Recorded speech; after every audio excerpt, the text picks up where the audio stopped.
السلام عليكم ورحمة الله وبركاته. ازيكم عاملين ايه؟ يا رب دايما بخير. طبعا النهارده كان يوم روعة واكتر من رائع، عملنا لكم منه فيديوهات جميلة. طبعا مقطع الريلز اللي هو الصغير اللي هو الشورت دون بنعرفكم بيه فيديوهاتنا فين على اليوتيوب وعلى الفيسبوك.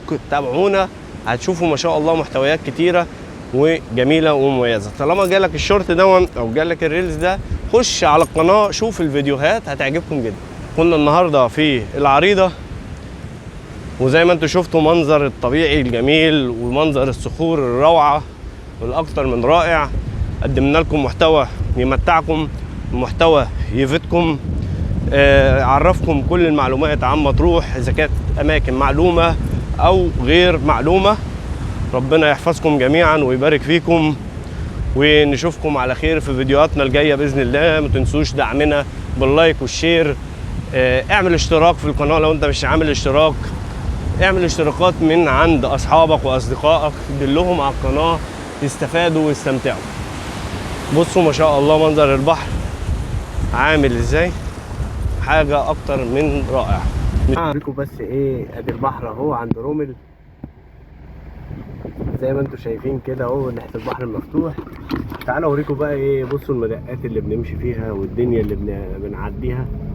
بصوا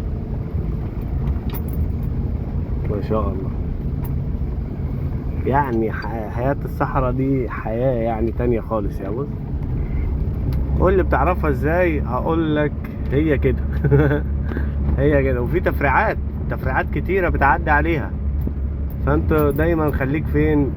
بصوا يعني ممكن تكمل على طول، لا هو لازم تيجي يمين عشان خاطر هو المخرج يمين.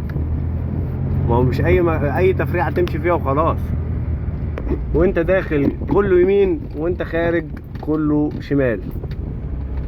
بصوا ما شاء الله اهو، ومش اي حته تمشي فيها لان ممكن تغرز. دي معلومات للناس اللي بتخش بعربياتها في اماكن مدقات. اختار طريقك عشان خاطر ما تتسوحش. بصوا يعني اليمين ده كده غرز. بصوا الشمال ده مش غرز اهو. بصوا، وواحده واحده خالص. راعي العربيه اللي معاك. بص منظر البحر، منظر الدنيا. بصوا ما شاء الله، دخلت يمين هتغرز على طول في الحته اللي انا شاورت لكم عليها دي.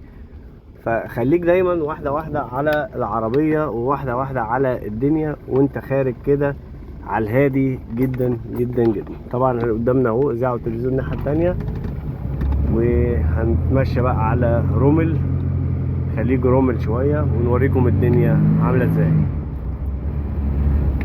طبعا الدنيا هاديه بعد العيد وقبل دخول الصيف. حبينا ان احنا نديكم كام فيديو كده حلو جميل للمكان ودخلة المكان.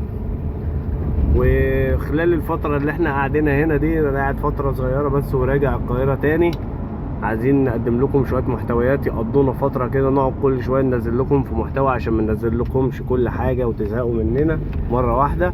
لا خليكم كده واحدة وهنمشي مع بعض كده نوريكم كل مكان في مطروح. اتمنى تستنوا الفيديوهات الجاية وتشوفوا الفيديوهات اللي فاتت وتعيشوا معانا الاجواء الجميلة دي قرية لونج ايسلاند، وبعديها سنة مطروح والاجواء الجميلة اللي هناك. نشوفكم على خير في فيديوهاتنا الجاية.